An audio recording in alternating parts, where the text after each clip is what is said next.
집중호우로 지반이 약해지면서 산사태나 토사 유실도 잇따랐습니다. 산비탈에서 쏟아진 바위와 흙더미에 주택이 쑥대밭이 되고 길이 끊겨 주민 수십 명이 고립되기도 했습니다.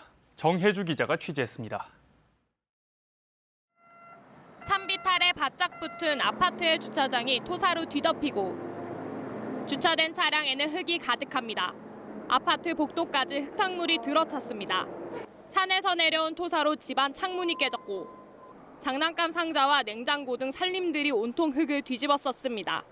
1층에 이렇게 토사가 밀려있고 지하실은 2층 그 세대에서 토사가 들어가고 물이 막 떨어져가지고 흙더미가 쏟아진 곳은 아파트 바로 뒤편에 있는 산입니다. 가드레일이 있었는데 그걸로는 막아낼 수 없었습니다. 황소리와 함께 산사태가 발생했지만 일부 주민들이 사람들을 빠르게 대피시켜 인명피해는 막을 수 있었습니다. 7층부터 2층까지 두들기면서 이제 대피하라고 했어요. 그래서 일단 주민들 거의 다 나왔어요. 소규모 산사태는 곳곳에서 잇따랐습니다. 시간당 100mm 가까이 쏟아진 비에 산 한쪽 면이 잘려나간 듯합니다. 떠내려온 흙과 나무에 전신주가 기울었고 도로도 끊겼습니다. 길목이 막히면서 인근 10여 가구의 발이 묶였습니다. 길이 다 막혀서 소방관들이 올 수 없는 상황이라서 두 분이 걸어서는 오셨는데 사실 구조가 불가능한 상황. 산사태가 덮친 곳에서 LP 가스통이 터지고 전기가 끊기는 등 위험천만한 2차 사고도 잇따랐습니다. KBS 뉴스 정혜주입니다. 서울과 경기 등 중부 지역에 쏟아진 폭우로 지금까지 9명이 숨지고 6명이 실종됐습니다. 또 주택과 상가 2,500여 채가 침수됐습니다. 윤아림 기자의 보도입니다. 중앙재난안전대책본부는 이번 수도권 폭우로 인해 모두 9명의 사망자가 발생했다고 밝혔습니다. 실종자는 6명, 부상자는 15명입니다. 사망자를 지역별로 보면 서울에서 5명, 경기도에서 3명, 강원도에서 1명입니다.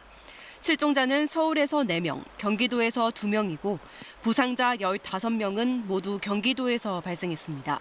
구체적인 피해 상황을 보면 서울 관악구에선 침수로 반지하에 갇혀 있던 40대 2명과 10대 1명 등 모두 3명이 숨졌습니다. 경기 광주와 화성에선 산사태 등으로 모두 2명이 토사에 매몰돼 사망했고 강원 횡성에서도 산사태로 1명이 매몰돼 구조 작업을 벌였지만 결국 숨졌습니다. 서울 서초구 지하상가 통로와 하수구 등에서 4명이 실종된 것으로 신고됐고 경기 광주에선 하천 범람으로 2명이 급류에 휩쓸려 실종됐습니다. 침수 피해와 이재민 발생도 잇따랐습니다. 서울과 인천, 강원, 경기 등에서 주택과 상가 2,579채가 침수됐고 이로 인해 수도권에서 모두 441명의 이재민이 발생했습니다. 중대본은 피해 지역 주택과 상가, 선로 등 응급복구 대상 2,653건 중 2,553건에 대한 조치를 마쳤다고 밝혔습니다. 정부는 중대본을 중심으로 피해 상황을 점검하면서 복구 작업을 지원하고 있습니다. 한덕수 국무총리는 어젯밤 정부 서울청사에서 집중호우 대처 상황 점검 회의를 주재하고 침수 우려가 큰 지역에 대한 대피 안내를 강화하고 피해를 최소화할 것을 지시했습니다. KBS 뉴스 윤아림입니다. 사흘째 많은 비가 내리면서 이제는 산사태와 붕괴 같은 추가 피해 가능성이 커지고 있습니다. 현재 위험 지역은 어디고 또 어떻게 대비해야 하는지 자세히 알아보겠습니다. 다시 KBS 재난미디어센터 연결합니다. 이정은 기자, 사흘째 비가 내리면서 산사태나 붕괴 피해가 가장 큰 걱정입니다. 실시간 위험 지역부터 짚어주시죠. 네, 땅으로 흡수된 빗물이 축적되면 땅이 물러집니다. 사흘간의 비로 이렇게 땅이 물러진 곳이 많은데요. 이게 오늘 새벽 양양 고속도로 인근 춘천 분기점 그 인근에 있는 동산 1터널 부근의 모습입니다. 토사가 도로를 덮치면서 이렇게 복구 작업을 벌인 건데요. 3시간 만에 도로는 복구됐습니다. 실제 이 강원도 춘천 지역은 산사태 주의보가 내려져 있습니다. 특히 도로 옆에 산 비탈면이 있는 곳을 지난다면 각별하게 조심을 하셔야 합니다. 이곳을 포함해서 현재 산사태 예보가 내려진 지역이 적지 않습니다. 서울은 노원구에 내려져 있고요. 또 경기도에는 가평과 양주, 위쪽으로는 의정부, 또 광명, 군포, 부천에, 강원도에는 춘천과 횡성, 원주, 평창에 산사태 경보가 내려져 있습니다. 조금 더 자세히 보면요. 이렇게 파랗게 표시된 곳이 한 단계 낮은 산사태 주의보가 내려진 곳인데요. 서울에는 구로와 금천을 포함해서 경기 연천이나 철원은 물론 하남과 여주 등 남쪽 지역 중부지방 48개 시군구에 내려져 있습니다.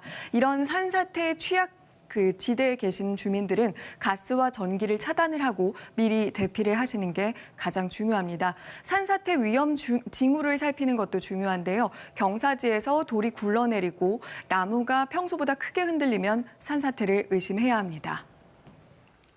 이번 폭우의 가장 큰 피해 중 하나가 침수인데 사실 대응하기가 쉽지 않거든요. 행동 요령 짚어주시죠.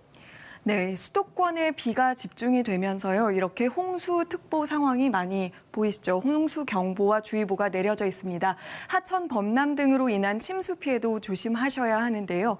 우선 도로가 침수가 됐다면 차량 운행을 하지 않는 게 가장 좋습니다. 또 특히 침수된 지하차도는 반드시 우회를 하셔야 합니다.